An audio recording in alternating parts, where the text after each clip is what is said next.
evening, where we are now talking about the steps that both employers and employees with disabilities, individuals with disabilities, what can they do now to begin down that path that brings them both mutual benefit?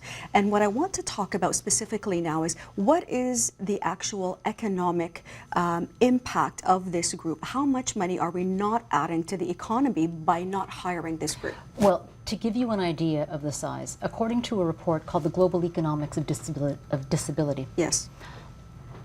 people with disabilities, plus their family and friends, control spending power worth $8 trillion. $8 trillion globally. Globally. And the size of the disability market, people living with disabilities globally, Yes. is 1 billion people. That's the size of China. Wow. The size of China. Now, if we look at Canada, the disposable income of people with disabilities, and when you factor in their family and friends, equals over $40 billion. So that gives you some perspective of the spending power and the economic clout of this emerging market. Big, big numbers.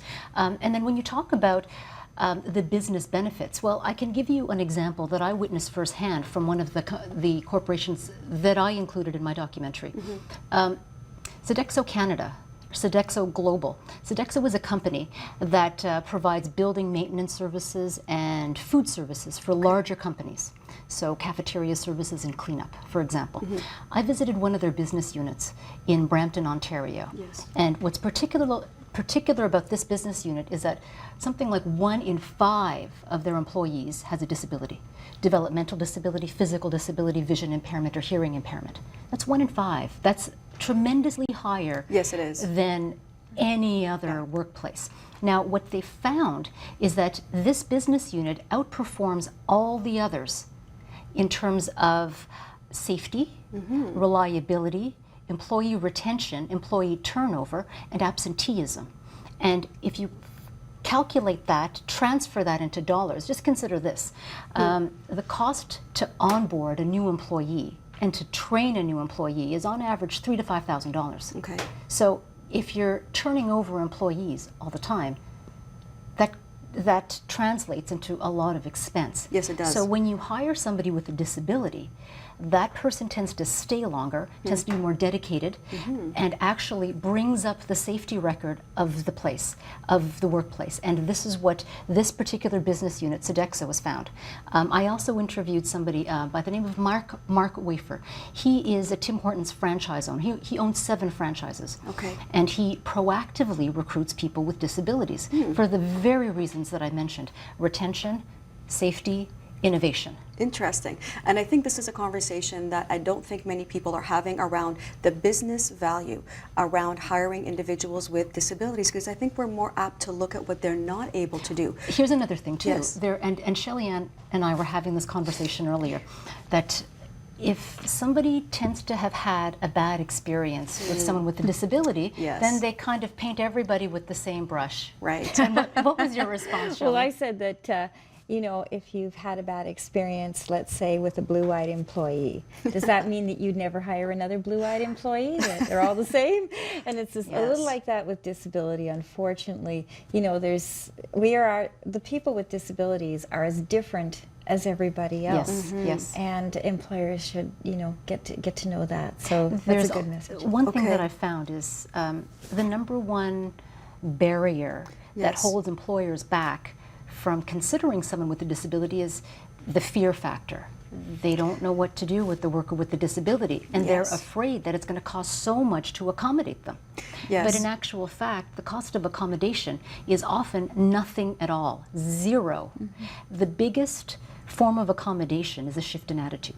And I think that's a huge point, because it's not just simply about the individual going in and getting the job, it's everybody around them and knowing how to adapt to working with someone, once again, who works differently from them. Well, Shelley Ann has trained all of her colleagues how to work with her. I hope. Oh, we just need more Shelley Ann's in the workforce It's with just that kind of attitude. a few minor little things that we do, and everybody's just been really, really great. But you know, we all collaborate with each other all the time in one way or another. you know, maybe there might be a temporary disability. Somebody might have broken a leg, or they may have to be absent because there's a family issue. Who knows? We all Yes. accommodate each other in many different ways. And the best workplaces are those that are collaborative and flexible. and flexible, Yes. and don't draw on so many assumptions. You know, Yes. there's always this assumption that all people with a visual impairment read Braille. I don't read Braille. What about your dog? Your No, I missing don't. dog. Sorry, I don't you have don't have a dog. dog either? I don't have a dog. I just have my cane. Yeah. So, you know, but again, it's that sort of thing. And, you know, just take the time to listen to the person with the disability. They're the expert at the disability. They can tell you what they need. And employer and employee can sit down and just hash out what needs to be done so that the, you know, the end result is the same. The job gets done. This is And, it. and this is the number one thing. And Shelley Ann, you just mentioned that employers have a job that needs to be done. Exactly. And so Exactly. it's finding the right skills to get that job done. And then you can actually measure the performance. Just look at the capability Yes. and match that capability up with the task.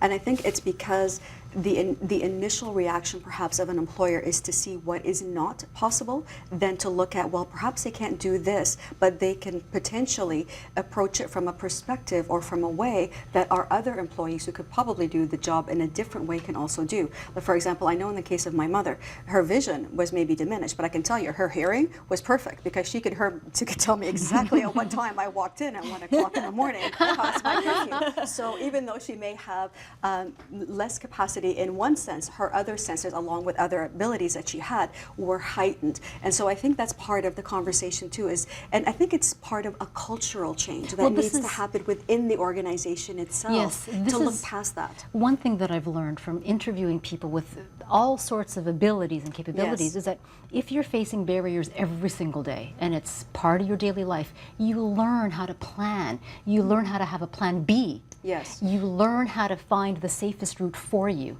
You always have a contingency plan. And wouldn't you want that on your team? Wouldn't you want that as, say, a project manager? Yeah. Well, it's funny, one of the earlier shows that I did was around with one of the colleges, and they said that the employers now, more than anything now, are looking for individuals who are able to approach a situation from a different perspective. They don't want employees who think like everybody else. It's creativity. It's the ability to think outside the box that is able to get the individual the job. And again, we're talking about the same thing here. We're talking about allowing or opening the perspectives of employers so that they see that individual as just having expanded or other capacities and other abilities that their other employees don't. I want to remind our viewers again that this is a call-in show, so if you have a question for either Anna-Karina or for Shelley Ann, please feel free to call the number that you see on your screen. Now, I do want to ask you, what specific steps can employers take? Because I really do believe that we live in a community, especially here, that is inclusive, that really does want to try to do the best that it can. And I think a great deal of what we're hearing today is probably news to a lot of employers. I don't think they fully appreciate. They just don't know how. Yes. They want to do it. There's a exactly. lot of goodwill. It's I do giving them believe the that. tools how. So how can they begin? So where can they cast their net? Let's start with something as simple as that. Casting your net is one thing. Yes. And so what I've heard from the employers that are leading the way in terms of inclusion and diversity is actually proactively casting your net to communities that you wouldn't normally consider.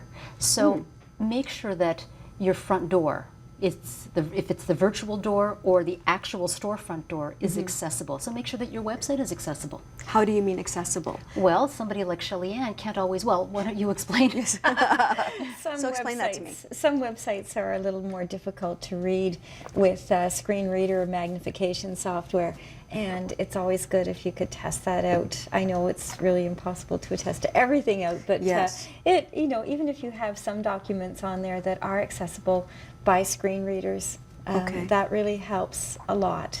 Okay. That's a good first step then for There's employers. something else that I heard of. There's one company. It's an online company, Wix. Instead of doing face-to-face interviews, Yes. and face-to-face interviews may not be the best for someone who doesn't handle social situations very well. So instead of face-to-face interviews, they do online assignments. So Oh, they how give you the interesting. task, Okay. and you're on the other side of the computer. Your age, your gender, your name, your physical appearance become completely irrelevant. What matters are the results. I think that's wonderful. Well, that's a great way to start. So then, where can the employers, where can they post their job offerings? Where can they post them? Are there specific sites? Is this all online, or are there resources inside the community that they can go and tap into to start touching that talent pool and make their services known, saying, hey, you know, we're hiring, we want you to apply? I do know of one, there's probably others that I'm just not thinking of, but there is one called the EARN, which is employment, what does it stand for? Access Resource Network. So EARN. EARN. Okay, yes, EARN. That's one. Okay. And so what do they do? This is just a website, or this is well, it's an organization of companies. Yes, of companies. Of companies. Okay. And it's spearheaded by the United Way. Yes. And so this collective of companies are trying to become more inclusive. Okay. And so it's EARN is comprised of organizations, business owners, Okay. employers, and service providers. So these service providers, their job is to help people with disabilities get into the workforce. Oh, that's wonderful. Yes. Okay, so that's a good first step. So perhaps some of these companies can become part of EARN as a first step. Yes. And then they are part of a community of other businesses that's also trying Yes. to hire individuals with disabilities. Okay, how can they better get the word out to a broader talent pool? Because as we say, disabilities are not just visual. There's hearing impaired. There's also, of course, mental health, which is something that's becoming more and more of an issue. So how can speaking of- employers do that? Okay. Yes. Mental please. health. Yes. What I found out was that out of all the absences, all of the leaves in the workplace, mental health issues are among the top drivers of leaves. Sure. Workplace It's leaves. understandable, of course, if you think about it a little bit. Yep. Okay. And I think that's probably, you know, one of the concerns that again, we come back to what are some of the barriers and some of their concerns is around that somebody who is hired, who has some kind of a disability is just not going to be reliable. There's somebody that's going to take more time off. They're going to have to make more accommodations for that individual than just say an individual who does not have a disability. Yeah. I do have a question actually that came in through Facebook, and it comes from Arlene. And her question is, she says, I, as I'm sure many of us, are unsure of the types of positions that various disabilities can be suited for. So for example, the blind. Are there any government programs to assist employers if any special equipment is required in the workplace to accommodate the specific disability? Do you want to take that one? I'm sure that there are. I've been out of the employment field for a long time, so I really don't know, but I'm sure that there are ways to find that out. But there's one way that you can figure out what types of jobs are best for you, Yes. and that is to get some work experience programs, or as again, going back to my volunteering, the sort of the soapbox that I kind of stand on. Yes. Volunteering allows you to try different things out, and also allows you to gain some experience as well. So Yes. that's one thing. And you know, when you're in school, now we have the 40 hours, the mandatory 40 hours that high school students have to do. Okay. If it's done well, students can really gain from learning on the job and being out in that workforce and learning different things and learning different aspects about a job. Yes. So as government programs go, I'm really not sure. I'm sure there are ways to find that out. And I'm sure contacting EARN, they may be able to tell you. I just know of another program that I've heard of through the Causeway Work Center called JobQuest. JobQuest. That's another one that might be helpful for people who are looking for employment. I think the universities and colleges are also a good start. Yes. Because Yes. I know that post-secondary institutions are seeing an increase in their students with disabilities, primarily learning disabilities. Learning And disabilities. so if you're identified as a student with a disability, then you will get accommodations. Oh, how interesting. Yep. Well, then let's look at it, and we've talked about how employers can begin to make themselves known and to cast their net. What can the person, the individual who has the disability, let's start with where can they get the information about jobs? So we know that EARN exists. Well, you're the person with a disability. How do you find out that there are jobs available for you? Where do you begin? I know you're a huge advocate for volunteering, but if volunteering wasn't there as an option, where would you go? Well, I'll tell you what I did, and this is just speaking strictly for me. When I found myself out of work, I tried to look around and access every service there was here in Ottawa that could help me find a job. So in my case, I approached Canadian National Institute for the Blind because, of course, having a vision impairment, and of course that led to different things, and I imagine that things might be a bit different now. But the other thing I did is when I found myself on employment insurance, I went to Service Ontario and I asked about different kinds of job search programs. I asked about job experience programs. I just wanted it all. I wanted to know where in the community I could go to get that help to find employment. Because even though I might have the basic skills to look for work, there's nothing like having a support. I don't think that anybody should be job searching completely on their own. There should be some sort of a support network there for them. And I know that there is, because earlier today, my next question. Exactly. Well, I was speaking with somebody at ODSP, Ontario Disability Supports Program. Yes. And so she was telling me that if if you're somebody with a disability, you can simply go to one of their offices and you will be matched with someone to help you with your job search. And they will also match you with a service provider whose job is to help train you up and help you get job ready. So if it's helping polish off your resume, helping you with interview skills. Okay, well, those are very important points, because I'm not sure that individuals with disabilities know that this support network exists for them. And I think support comes in so many forms. You know, I think you, for example, Shelley, and we're very blessed and very fortunate to have a family that supports you. But I think it's also important to have support from other resources, as you mentioned, that come from the government, that also speak to the ability to say, okay, we can try to match you up. We can try to help you find the job if you're willing to look for one. And I think attitude is such a huge factor in this. Not just the attitude of the employer, but the attitude of the individual who is looking. And that, I don't think that matters if you have a disability or not. Right. It is just part of the human person that says, I'm going to go out there and I'm going to get a job, because that's what you essentially did. You went and looked at Service Ontario, right, Shelley Ann? Yep. You didn't just say, well... chased it down. I did. She chased it down, exactly.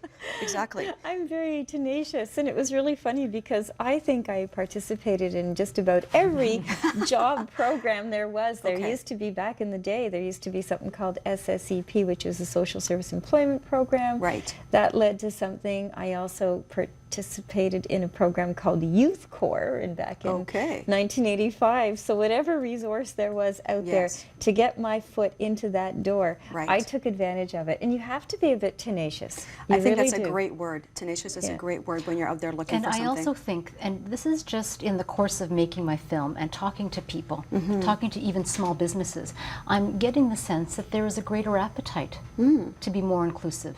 And it's just a question of, well, how? How do we do it? Yes, and I think that's, as I said, I think there's generally a sense of goodwill. People do want to help. Companies do want to be part of a community that actually hires people. Well, because there is a legislation, the AODA, the Accessibility for Ontarians with Disability Act, which will legislate accessibility of businesses to all Ontarians, so no barriers. Well, you know, I think when Prime Minister Trudeau hired Kent Hare as Minister for Veteran Affairs, I think he set a very powerful precedent for companies to follow, saying this is just another aspect of diversity that we have in our community. Do you think this is going to have a bearing on how companies look at their hiring practices? Well, I'll tell you something. I was one of the people I interviewed also for Talent Untapped is an international career coach based in the United States. Yes. She said when she was in Canada, one thing that she noticed that she thought was very surprising was the difference. And the key difference was that in the United States, the number one employer of people with disabilities is all levels of government. She said here in Canada, that's not the case. Interesting. And she went further to say that if your governments become sort of the standard bearer and set the example, then all other employers in the private sector and the not-for-profit sector will soon follow. Well, we'll take that as a very powerful omen then, the hiring of Kent Hare. We do have to go to break right now, but when we come back, we're going to be seeing a clip of this Talent Untapped documentary that Anna-Karina directed. Please stay tuned. We'll be right back.